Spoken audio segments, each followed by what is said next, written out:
I remember when we were doing the FAFSA process in high school, it was literally a room full of students, and they made us raise our hands to like as an indication that you were going to file for FAFSA. And I think out of all the students, there was only like 3 students that didn't raise their hands, including myself. So in a way, that was kind of, I don't want to say diminishing, but it was to an extent because obviously at that point you don't really know the basics as to what FAFSA really is until you get to college and you start looking at your tuition and things like that.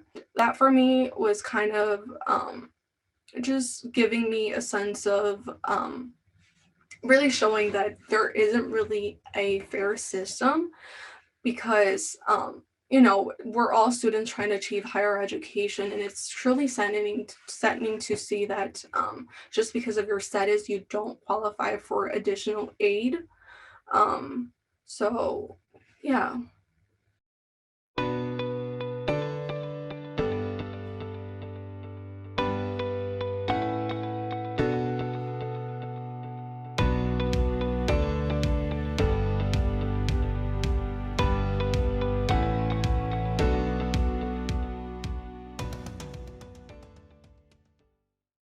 My name is Nayeli Govantes Alcantar. I attend the University of Wisconsin-Whitewater. I intend to graduate with my bachelor's in accounting and business analytics. I received the Dreamer Scholarship in 2020.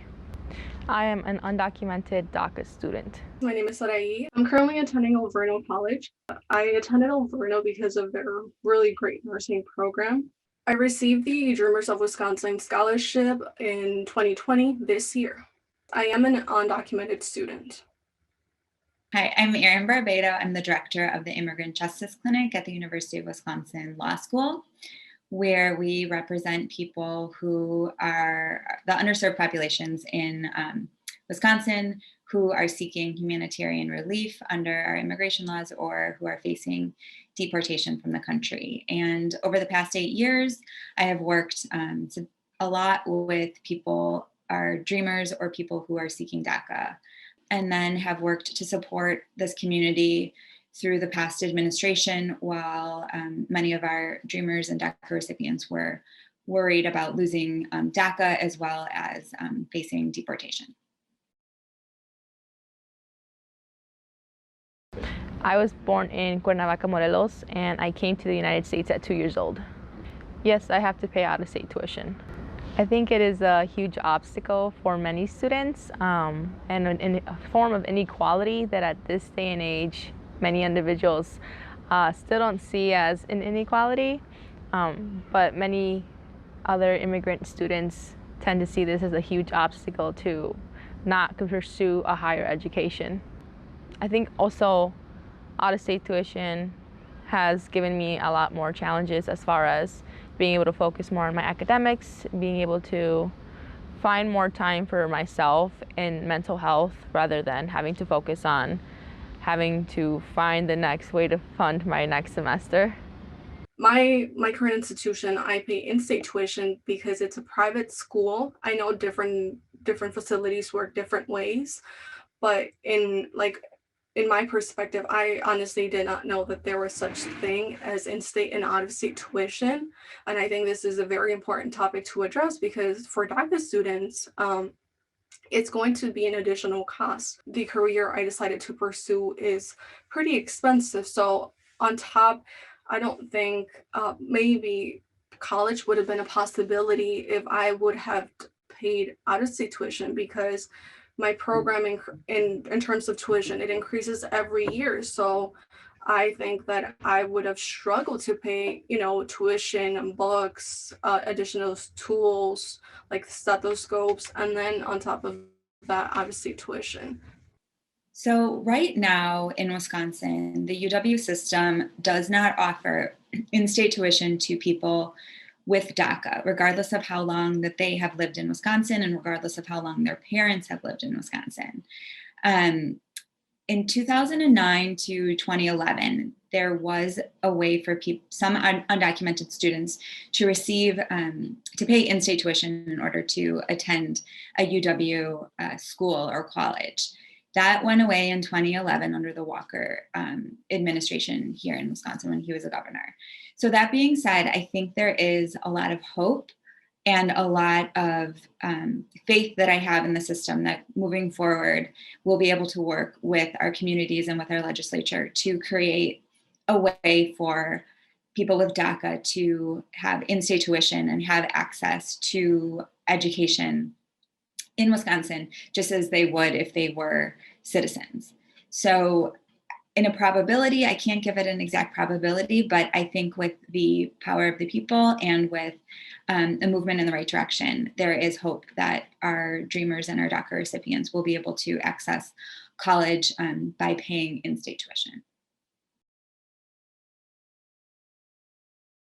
Many scholarships tend to have that additional requirement of being a U.S. citizen or even just a permanent resident. And being an undocumented DACA student, I was not able to meet a lot of these eligibilities, even though, you know, my academic standing is in good standing. It's that one requirement that throws a lot of people off the who is actually eligible to apply. And so the actual scholarships that are offered here in Wisconsin are very, very low.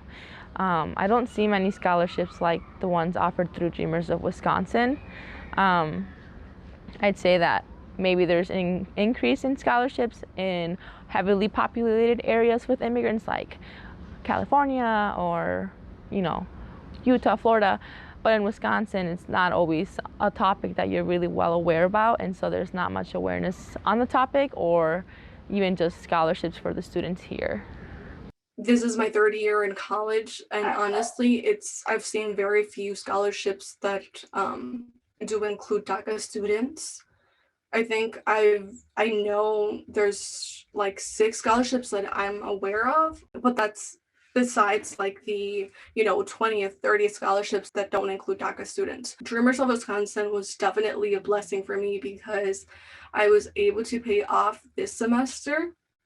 The tuition for me for my program increases every year, and definitely helped. So the reason that there's such limited scholarship for documented and undocumented students is that a lot of the funding has rules that won't allow the money to go to people who are not U.S. citizens, and therefore documented and undocumented students can't access that.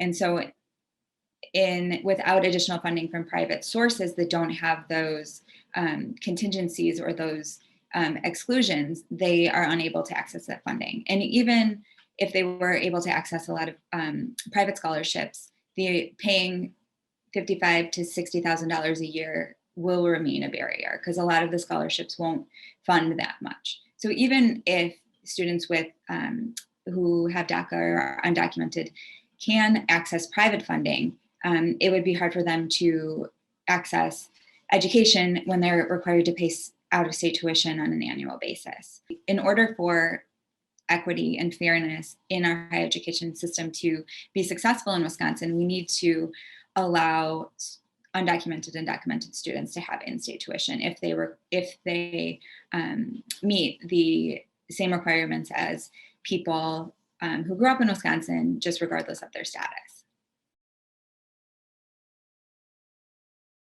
Since I don't have FAFSA, I do actually rely 100% on scholarships. I have no savings as far as like any additional family contributions either.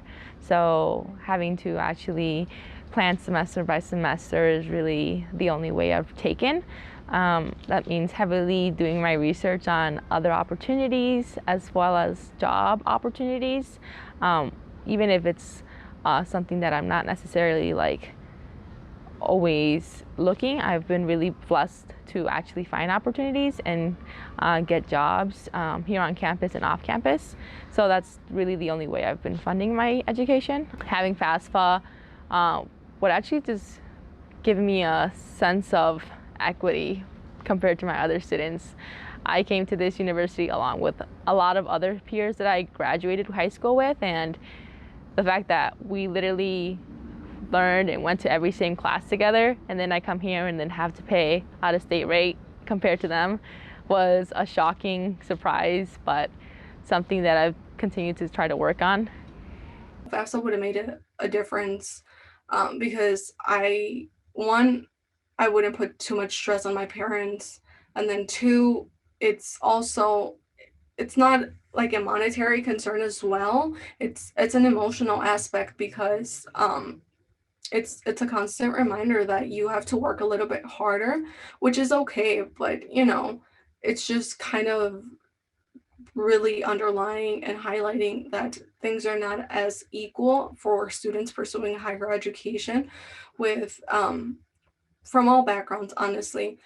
As of now, it's just simply under our laws, FAFSA isn't available to people who are documented or undocumented. And so that funding isn't available to them, regardless of how much they have to pay for college. And without that funding, it's just another barrier in order to access higher ed. As I said before, President-elect Biden says he will ensure that FAFSA is available to students that have DACA or who are undocumented, but that may be a while, and that may change after he is president. So it's something we really need a permanent fix to in order to ensure that people have equal access to higher education.